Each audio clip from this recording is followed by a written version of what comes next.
नमस्कार दोस्तों, गुरुकुलम.मीमांसा पे आपका स्वागत है। आज मैं आया हूं आप लोगों के लिए फिर से टेंस लेके, और ये टेंस में फ्यूचर कंटिन्यूअस टेंस, और फ्यूचर कंटिन्यूअस टेंस में हम लोग आज इंटेरोगेटिव सेंटेंस पर चर्चा करेंगे, डिस्कस करेंगे। सबसे पहले हम समझेंगे कि ये इंटेरोगेटिव सेंटेंस क्या होता है, ये क्या चीज है, हम इसका इस्तेमाल क्यों करते हैं, क्यों इसकी जरूरत पड़ती है हमें इस्तेमाल करने की, इसका यूज करने की जरूरत क्यों पड़ती है, और फिर हम समझेंगे कि फ्यूचर कंटिन्यूअस टेंस में इंटेरोगेटिव सेंटेंस का स्ट्रक्चर कैसे बनता है, हम हिंदी में कैसे रिकॉग्नाइज करेंगे कि ये इंटेरोगेटिव सेंटेंस है, और वो फ्यूचर कंटिन्यूअस टेंस में इंटेरोगेटिव सेंटेंस है, हिंदी में इसे कैसे रिकॉग्नाइज करेंगे, फिर इंग्लिश में इसे कैसे रिकॉग्नाइज करेंगे, इसका कैसे स्ट्रक्चर बनेगा, आज इस पर हम लोग सीखने वाले हैं और चर्चा करने वाले हैं। तो चलिए हम चलते हैं, बोर्ड पर इसे समझने की कोशिश करते हैं। यह है future continuous tense, interrogative sentence. इसका स्ट्रक्चर क्या होता है, तो हम पहले जानते हैं कि इंटेरोगेटिव सेंटेंस क्या होता है, क्यों इस्तेमाल करते हैं।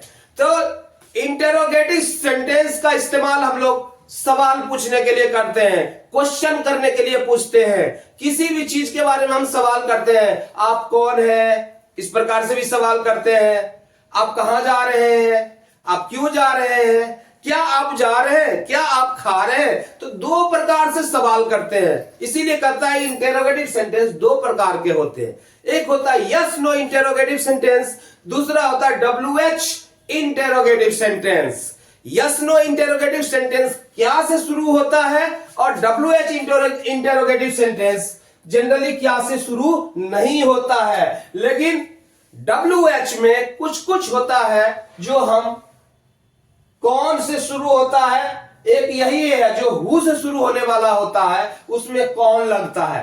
अदरवाइज WH में कहीं भी आप क्या से शुरू नहीं होता है। क्या हमेशा सब्जेक्ट के बाद ही आता है, क्या, क्यों, कौन, नहीं, क्या, क्यों, किसको, ये बाद में ही आता है, कहां, कब, ये सब बाद में आता है।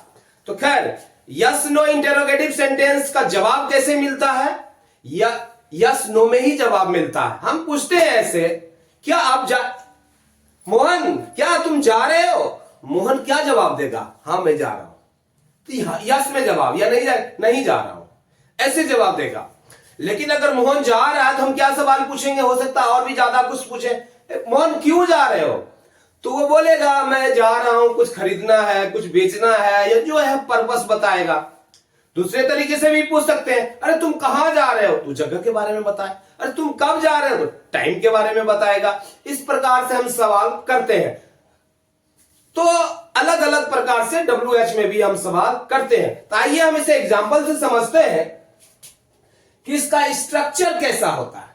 दो प्रकार के इंटेरोगेटिव है, यस नो इंटेरोगेटिव है और WH इंटेरोगेटिव है। तो यस नो का इंटेरोगेटिव का स्ट्रक्चर होता है शैल या will plus subject plus be plus B4 plus other words, है ना। WH का स्ट्रक्चर होता है WH प्लस शैल या will plus subject plus be plus B4 plus other words. ये बताने से पहले मैं बताना चाहता हूं कि अगर इंटेरोगेटिव सेंटेंस का आप देख रहे हो तो आप पहले इसका अफर्मेटिव सेंटेंस जरूर देखो, इसका नेगेटिव सेंटेंस आप जरूर देखो। अगर वो दोनों देखोगे तो ये कॉन्सेप्ट आपका आसानी से क्लियर हो जाएगा। अगर बेसिक कॉन्सेप्ट क्लियर है, बेसिक कॉन्सेप्ट में क्या होता है, ये जो शैल या विल है सब्जेक्ट के बाद आ जाता है, नहीं, और बी प्लस B4 तो लगता है अफर्मेटिव में। तो मैंने कई बार मैं बताया हूं कि इंटेरोगेटिव सेंटेंस बनाने के लिए हम क्या करते हैं, शेल या विल को पहले ले लेते हैं, नहीं, जो ऑक्सिलियरी वर्ब होता है हम उसको पहले ले लेते हैं, है ना, तो हम इंटेरोगेटिव बना लेते हैं। फिर इसी में हम WH रहता है तो WH को और पहले जोड़ लेते हैं, पहले WH फिर शेल विल तब सब्जेक्ट तब B प्लस B4 तब अदर वर्ड्स को हम रखते हैं। तो इस प्रकार से इसका बेसिक स्ट्रक्चर होता है। तो ये बहुत कठिन नहीं है। आइए हम इसे अब एग्जांपल से समझते हैं एक एक करके।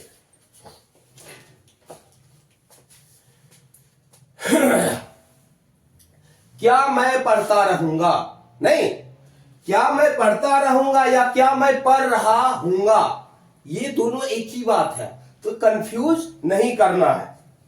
क्या मैं पढ़ता रहूंगा, ये क्या यस नो है। मैंने क्या बताया, क्या से जो शुरू होता है वो यस नो इंटेरोगेटिव होता है।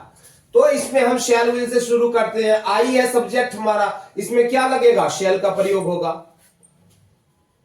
शैल आई, फिर सब्जेक्ट लग गया, इसके बाद क्या लगा, शैल आई बी रीडिंग। क्या हो जाएगा, शैल आई बी रीडिंग, क्या मैं पढ़ता रहूंगा या क्या मैं पढ़ रहा हूंगा। शैल आई बी रीडिंग। कहीं कोई कंफ्यूजन नहीं, बहुत ही आसान है। अफर्मेटिव सेंटेंस क्लियर है, नेगेटिव सेंटेंस क्लियर है, तो ये तो बिल्कुल आसान है। मैं बोलता हूं हलवा है, खा लोगे इसे, है ना। क्या तुम जाते रहोगे, यू है सब्जेक्ट, तो क्या लगेगा, will. Will you be going, क्या तुम जाते रहोगे, क्वेश्चन मार्क। आसान है। क्या हुआ, लिखता रहेगा, तो यहां पर ही है तो इसके साथ भी विल का प्रयोग होता है। विल ही बी राइटिंग, क्या हुआ, लिखता रहेगा, क्वेश्चन मार्क। क्या हुआ, नाचती रहेगी, नहीं, यहां पर क्या नाचती है, तो यहां पर शी है, फीमेल है, तो विल लगता है शी के साथ। Will she be dancing, will she be dancing, question mark. क्या राधा दौड़ती रहेगी, राधा के साथ विल लगता है। Will Radha be running. आसान है भाई, बहुत ही आसान है। क्या हम लोग खेलते रहेंगे, वी के साथ क्या लगता है, शैल, सब्जेक्ट वी है तो शैल लगाएंगे यहां। शैल वी बी प्लेइंग, क्या हम लोग खेलते रहेंगे, क्वेश्चन मार्क। क्या वे लोग इंतजार करते रहेंगे, वे लोग सब्जेक्ट है तो दे होता है, इसमें विल का प्रयोग होता है। Will they be waiting, will they be waiting, क्या वे लोग इंतजार करते रहेंगे। उसी प्रकार से क्या राम और श्याम बैठे रहेंगे, तो क्या हो जाएगा, राम और श्याम में विल लगता है, will Ram and Shyam, will Ram and Shyam.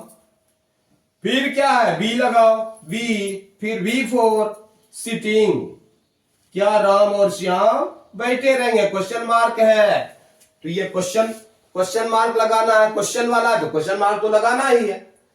अब देखो ये हो गया यस नो इंटेरोगेटिव। आपने देखा कि यहां पर क्या क्या से शुरू हुआ है, और फिर आप देखते हो कि यहां पर जो है अलग है, क्या से शुरू नहीं हो रहा है। यहां पर क्वेश्चन वाले शब्द जो भी आ रहे हैं वो सब्जेक्ट के बाद आ रहे हैं, है ना।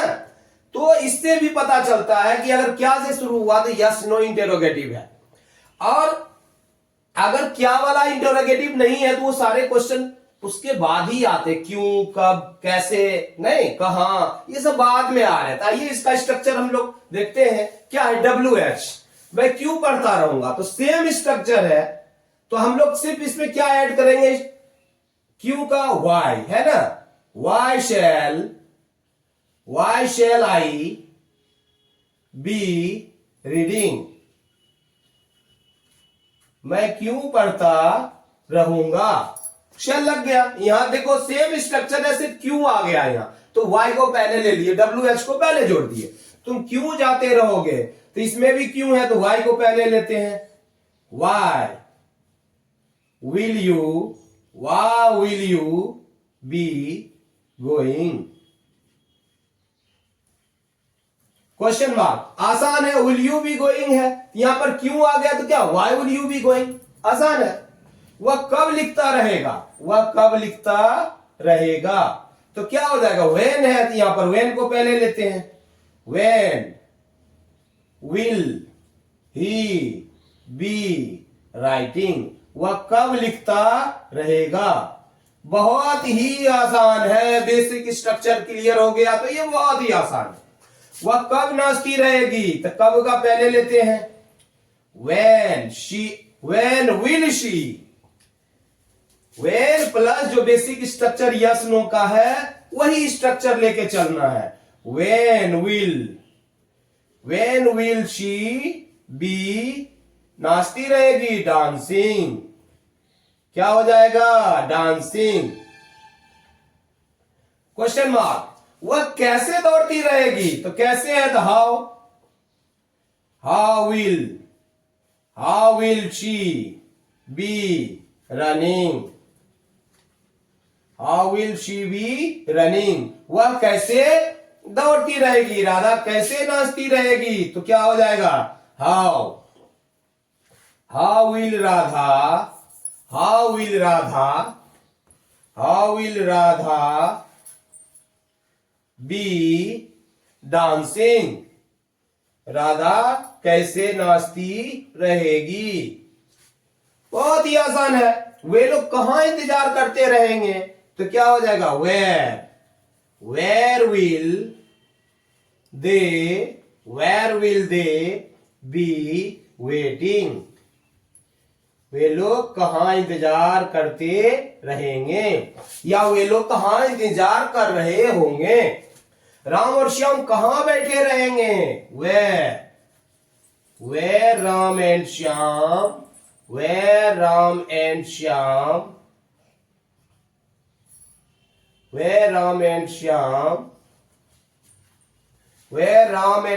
सॉरी, यहां पर गलती मैं कर रहा हूं। वेयर के बाद क्या होगा? पहले विल का प्रयोग होगा, है ना? वेयर विल क्या हो जाएगा? Where will Ram and Shyam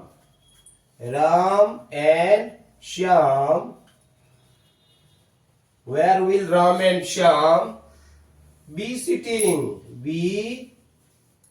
sitting? Ram और श्याम कहां बैठे रहेंगे? बहुत ही आसान है। उसी प्रकार से अब देखते हैं, ये थोड़ा सा अलग है। यहां पर क्या कमी है?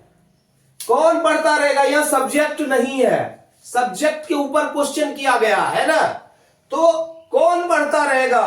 तो इसका स्ट्रक्चर क्या? अगर हु से रहे, who plus will plus be plus V4 plus other words, तो ये सिंपल है। कौन काम पहले लेंगे? हु, है ना? हु विल, इसमें विल का प्रयोग होता है। Who will be reading?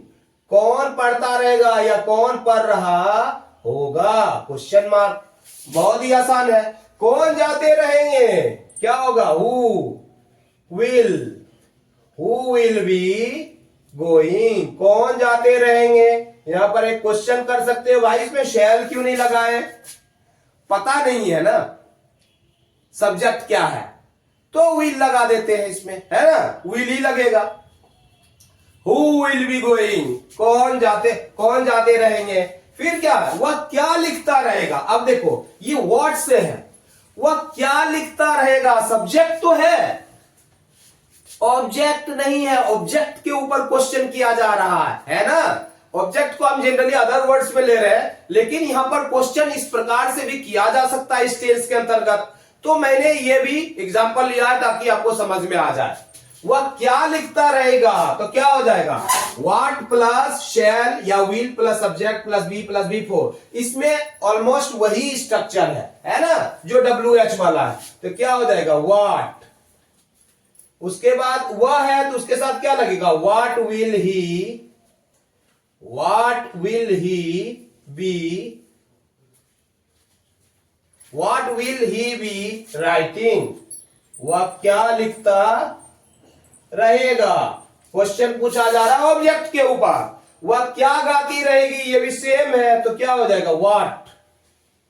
What will she be singing? वह क्या गाती रहेगी? आसान है। व्हाट से भी बन गया, हु से भी बन गया। अब देखो एक क्या है? राधा किसको पढ़ाती रहेगी? हुम से शुरू होता है, तो इसका स्ट्रक्चर होता है हुम प्लस शैल या will plus subject plus be plus V4 plus other words. तो इसमें ऑब्जेक्ट के ऊपर, सब्जेक्ट तो है राधा पढ़ाने वाली, लेकिन किसको पढ़ाएगी, है ना? वो ऑब्जेक्ट का एब्सेंट है, ऑब्जेक्ट के ऊपर क्वेश्चन पूछा गया। तो हम हुम है, तो हुम से शुरू करेंगे। हुम बेसिक स्ट्रक्चर क्या है? राधा है तो विल लगेगा। हुम will Radha be teaching, Radha किसको पढ़ाती रहेगी, क्वेश्चन मार्क, है ना। उसी प्रकार से राम और श्याम किसको पीटते रहेंगे, सेम उसी प्रकार से है। तो whom ले लेते हैं, किसको का क्या होता है whom, और राम और श्याम में क्या रहेगा will, whom will Ram and Shyam, Ram and Shyam, whom will Ram and Shyam be, क्या हो जाएगा, पीटते रहेंगे, बीटिंग। राम और श्याम किसको पीटते रहेंगे, क्वेश्चन मार्क। तो आपने देखा कि WH में एक हु, व्हाट और whom, यहां क्या हो जाएगा whom, यहां हु लिखा गया था, whom होगा, क्या हो जाएगा whom, whom will Radha, whom will Radha be teaching, Radha किसको पढ़ाती रहेगी, what will she be doing, वह क्या करती रहेगी, वह क्या लिखता रहेगा, what will he be writing, कौन जाते रहेंगे, हु विल बी गोइंग, कौन पढ़ता रहेगा, हु विल बी रीडिंग, है ना। तो आपने देखा कि एक ये कौन से है, क्या से है और किसको करके है, ये थोड़ा सा अलग स्ट्रक्चर है। इस पे हम क्वेश्चन पूछा जा रहा है, चूंकि यहां पर सब्जेक्ट अब्सेंट रहता है तो सब्जेक्ट के ऊपर, क्या वाले में होता है ऑब्जेक्ट के ऊपर क्वेश्चन पूछा जा रहा है, और हुम में भी ऑब्जेक्ट पर ही क्वेश्चन पूछा जा रहा है। तो इसका भी स्ट्रक्चर आसानी से बन गया। तो मुझे लगता है कि ये कुछ भी नहीं है। मैं बार बार बोलता हूं, अगर कॉन्सेप्ट क्लियर करना हो तो किसी एक वर्ब को उठाओ, आप एक ही वर्ब से पूरा स्ट्रक्चर तैयार करो, यस नो का भी स्ट्रक्चर तैयार करो और WH का भी तैयार करो। अगर इस प्रकार से आप बनाते हो और खुद से तैयार करो, पहले बेसिक स्ट्रक्चर को आप समझ लो। अगर बेसिक स्ट्रक्चर आपका क्लियर हो गया तो एक वर्ब लो, उठाओ और उस वर्ब से खुद से सोचो। खुद मैं बोलता हूं क्रिएटिव बनो, क्रिएटिव बनो। जब तक अपने ब्रेन में आप सोचना शुरू नहीं करोगे तब तक पूरा कॉन्सेप्ट नहीं होगा, तब तो रटंत विद्या हो जाएगी। इसलिए आपको कॉन्सेप्ट बनाना है ना, बार बार सोचना पड़ेगा आपको। खुद से सोचो, एक ही लेके आसान है, इसका स्ट्रक्चर समझ लो। कोई भी उठा लो, गो है, ईट है, उठा लो और उस पर बनाओ। जब पूरा कॉन्सेप्ट क्लियर हो जाए आपका तो फिर आप अलग अलग तरीके से बनाओ, आप फिर किताब लेके बनाओ, है ना, इसे समझने का प्रयास करो तो फिर आपका आसानी से बना लोगे। तो मुझे लगता है पूरा क्लियर हो चुका है। जाते जाते अगर ये वीडियो आप लोगों को अच्छा लगा हो तो जरूर लाइक करें, सब्सक्राइब करें हमारे चैनल को और ज्यादा से ज्यादा लोगों में शेयर करें और हमें ज्यादा से ज्यादा लोगों तक पहुंचने में मदद करें। तब तक के लिए जय हिंद, जय भारत।